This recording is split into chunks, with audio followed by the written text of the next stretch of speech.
Welcome to Toffee TV. It's the Starting 11 show, Everton versus Luton Town. And I've got to admit, this is the hardest starting 11 I've had to do for some time.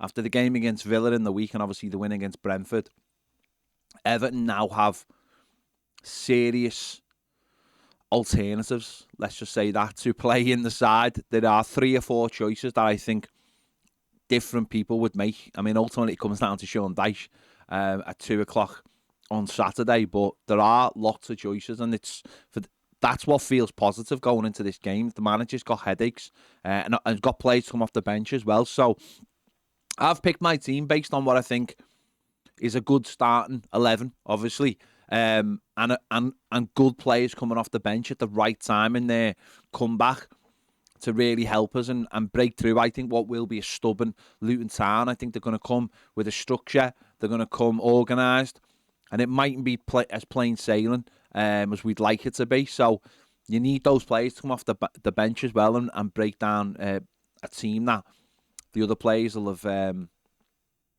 worked really hard against. So let's get into it. In goal, Jordan Pickford, of course. I'm going for a back four, returning to a back four. At right back, I'm going for Nathan Patterson. I thought he did well against Villa. It was different role slightly. He was more of a wing back. But I think that youthful energy will work. He has to get more up and down that line. He has to be more of an attacker. And hopefully with the game he played on Wednesday night, we'll see more of that. On the left-hand side, I'm going for Mykolenko. Obviously, there is a possibility he mightn't be 100% fit. If he's not, then obviously Ashley Young will play there. But I think as a defender, as a defensive fullback, I think this game is perfect for him with the players I'm going to put ahead of him. So I'm going to go for Mykolenko at left back. The 2 centre-backs are Tarkowski and Branthwaite. They are our number 1 partnership, and nothing's breaking them up for me unless there's injuries and suspension. So that's my back four.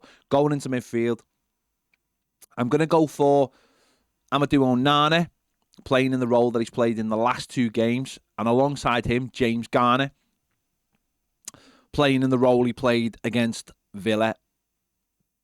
I don't think Idrissa Gana Gueye's done anything wrong. Contrary to some people's beliefs, I don't think he's done anything wrong. But I just think James Garner's form in the last couple of games, he deserves to start a Premier League game. Onana has been excellent in those 2 games as well. So I'm going to just go for those 2 in this game, in both their right positions, their rightful positions. Listen, the manager might see it differently, but I just thought they were excellent in the week, and I think this is an ideal game for them to play together in the centre of the park.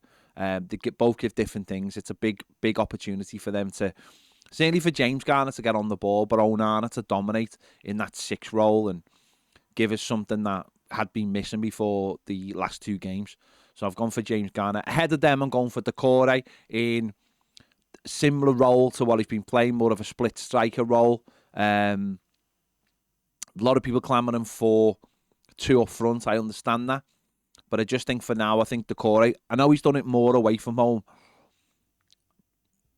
And it hasn't always been there in the home games. But I think that, again, this is a perfect game for him to play as almost more of a split striker. We'll wait and see. On the right-hand side, I'm going to go for Dwight McNeil. I think that's why Patterson's really important to overlap him.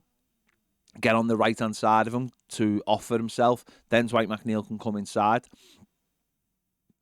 I think it's important that Dwight McNeil plays. I think he's a really important player. I think he's better on the left. But for this game, I'm going for Dan Juma on the left because I think we need another player, and that's why Mykolenko's important as someone who's going to sit as a left back and as a defensive left back. Dan Juma is a forward who plays wide. It's as simple as that. He's a forward who plays wide, and he gives us another option. I did think about maybe having Dwight McNeil on the left and Harrison on the right, but I think Harrison's still got. I think he's still got a little bit more to come back. It was his first appearance, wasn't it, on Wednesday? So I'll have him on the bench for this game. A player who can come back into the side, come off the bench, give us something. That's important as well. So I'm going to start with Dan Juma, certainly at home, because I think he can be a real live wire and can give Luton something to think about coming off the left-hand side, rather than being fixed up front as a traditional number 9. He can be someone who can open the play up a little bit with his pace and his movement. And up front, and this is a real difficult one, and I've thought about this more and more. Obviously, Dominic Calvert-Lewin's in brilliant goal scoring form. Beto, obviously, new kid on the block, and has given that opportunity for Dom to get back fit, to come off the bench.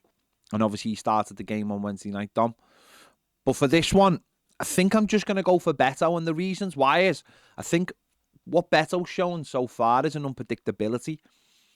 And I think he can really create different scenarios that maybe Dom doesn't, just to move the Luton backline around, give him something to think about, hopefully get off the mark in the Premier League and at Goodison. And then Dominic Calvert-Lewin comes on for the last 20 minutes or whatever it is to either help aid him or come on to replace him. And then Dom can clear up in the last 20 minutes. I just think I didn't want to get a scenario where Dom was just running the channels and it's not really getting the best out of him. I think you loosen these up a little bit, and I think Beto's not the better player to do it, but the more unpredictable player to do that. And then a little bit like Brentford last week, Dom comes up and gets the benefits of that. Hopefully by then, Beto's already scored and we've got the goals to win the game. But I think with this team, I think you've got Harrison coming off the bench. That's really important. You've got Dom coming off the bench. There's different options there.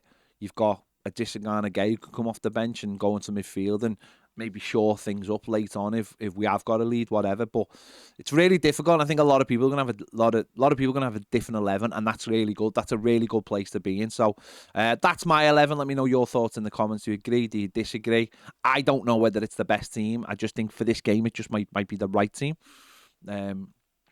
We'll see what happens anyway. So there you go. Let me know your thoughts in the comments. Who would you have? What would be your starting 11? Let me know. Make sure to give this video a like. Subscribe if you haven't already. Make sure to check out the match preview with me and Jack as well. And if you want more great videos, daily live exclusive videos, join us over on Toffee TV Premier. The link is in the description. And the QR code is coming up now. See you later.